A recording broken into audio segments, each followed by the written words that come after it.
And this is our final interview from the second day of the MLG Columbus Main Qualifier. Liquid just won a pretty thrilling best of three series. Hiko, I won't give you a question as banal as how do you feel, but I will ask, how did you do it? Maybe that's just as banal. I mean, we started really strong in the first map. Cash was very one-sided. We had an idea, pretty strongly of what they would do. We knew what to expect. Going into the second map, we thought we had the momentum. We thought, oh, they're picking Overpass. We thought we were the better team. Obviously, they were the better team on Overpass. And beating us, I mean, James will talk to you about what happened, but we just had to take like a mental, we just all woke up after that because of what James said. And going into map 3, I mean, it was so close. We started to go down pretty big in the first half. A lot of clutch rounds, a lot of just really good calls by both Adren, James, and even Nitro. It was really good. EliGE stepped up. I'll tell you the story in a second. Yeah, we're getting to you. Yeah, I mean it's just like a lot of the ways that my teams historically have won have been like those close clutch rounds. People, not just me, but everybody is able to really pull it together when it matters most. And we win those clutch rounds. We break the other team's money, and yeah, just everything went our way towards the end. Yeah, James, I was watching the game for a while, and you were pretty aggressive with your team, making sure they didn't make certain mistakes, getting inside their heads, stopping them from doing maybe things that people do as sort of like a rote habit or whatever. Is that something that you think kept them alive, especially on Dust 2? Yeah, I think that we were, well, let's go to Overpass, obviously. Oh, yeah, let's start with the story. It was easy, right? We played loose, we played clean, concise, we knew exactly what we were doing, no decision-making issues.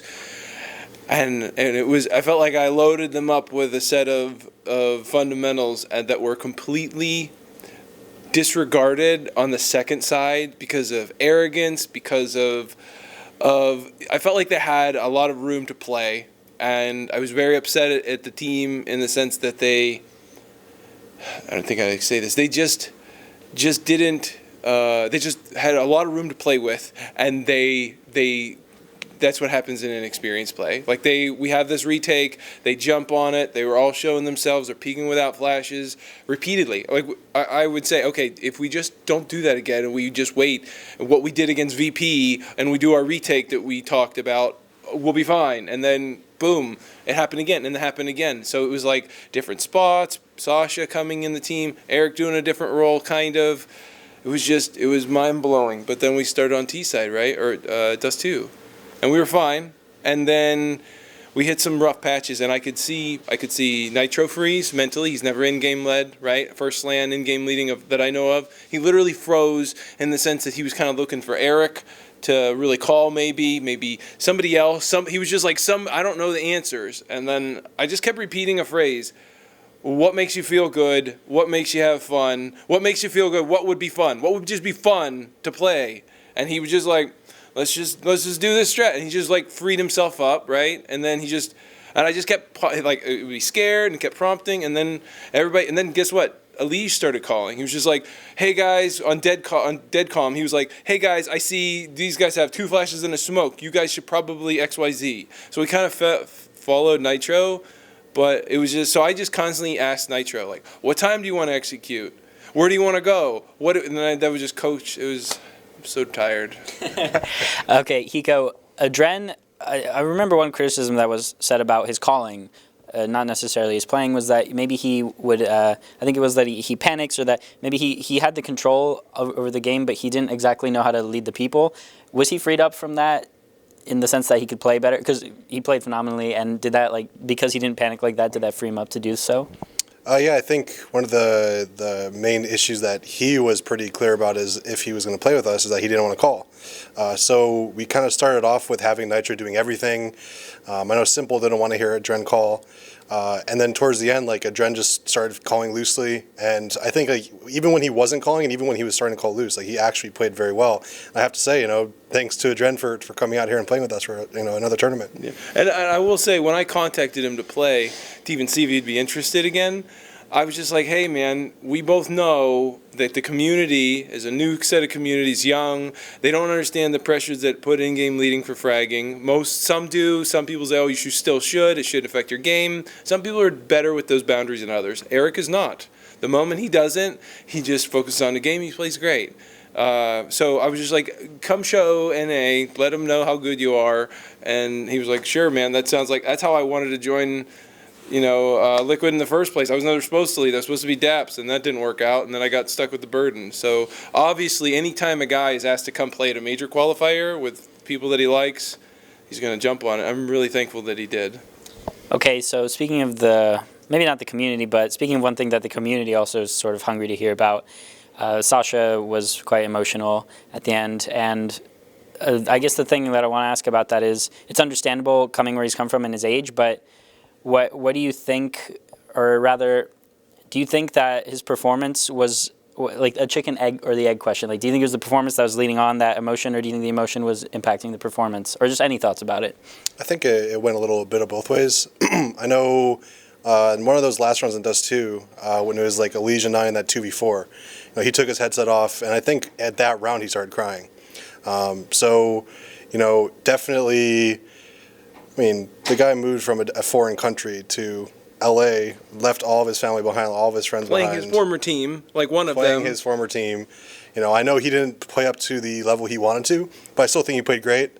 And, it just shows how much he really is into the game and how much he really wants to win, because, I mean, if you get that emotional over a game like that, that's a teammate you want on your team. Speaking of his former team, maybe we can do some like sneaky damage control here. What do you think he meant by the bad thing? I already saw people like kind of overthinking that. Any words to say about that? Actually, I talked to him outside, and he corrected himself. He actually didn't say bad. He said better. So he actually said that Hellraiser is a better team on Dust 2 than we are. So I think it's just an accent thing, and he's not being toxic or anything. It's like he legitimately thought they were the better team.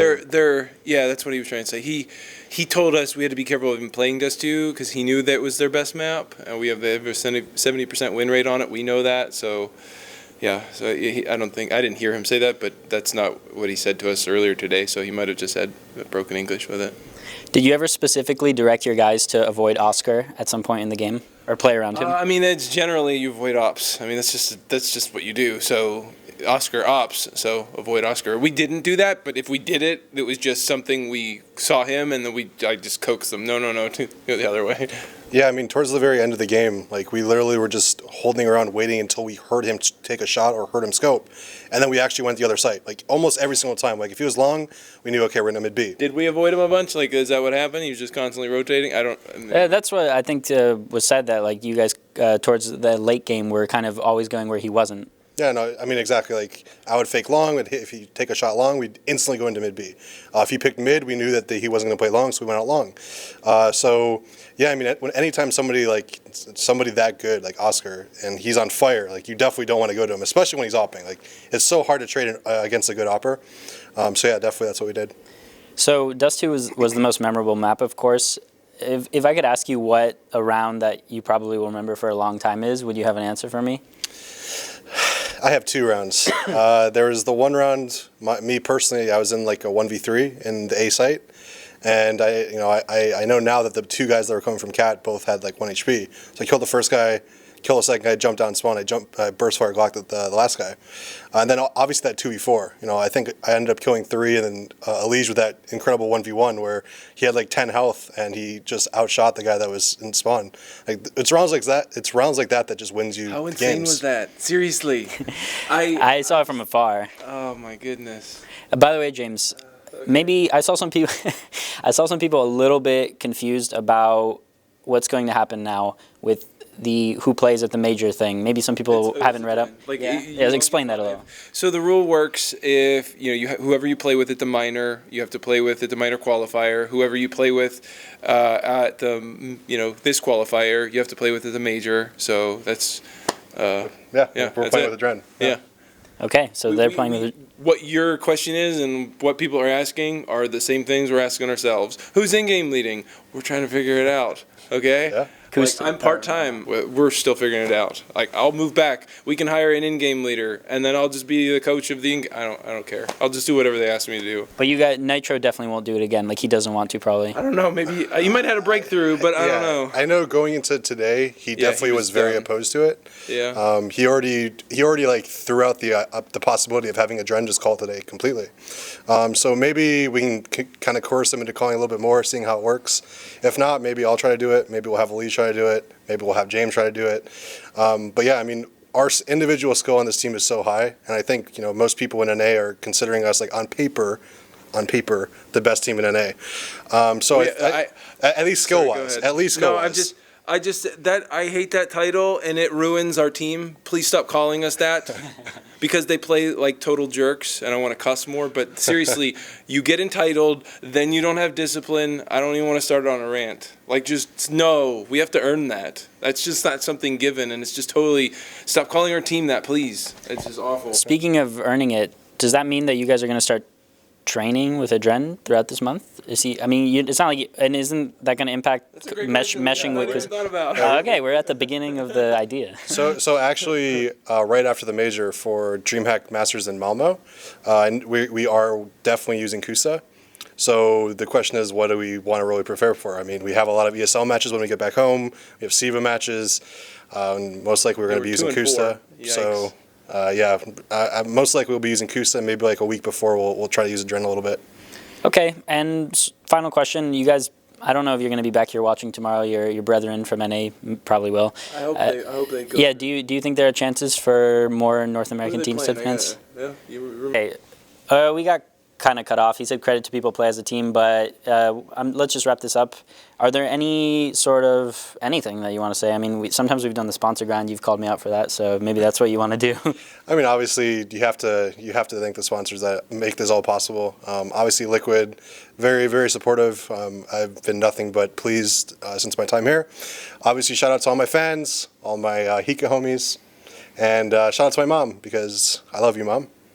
Yeah, I guess to my wife and family at home, they watched the whole match. She was at work. People started crowding around her, wondering what she was watching, and they were like, that's incredible. People that are non-endemic, they have no clue what esports is, were totally enthralled.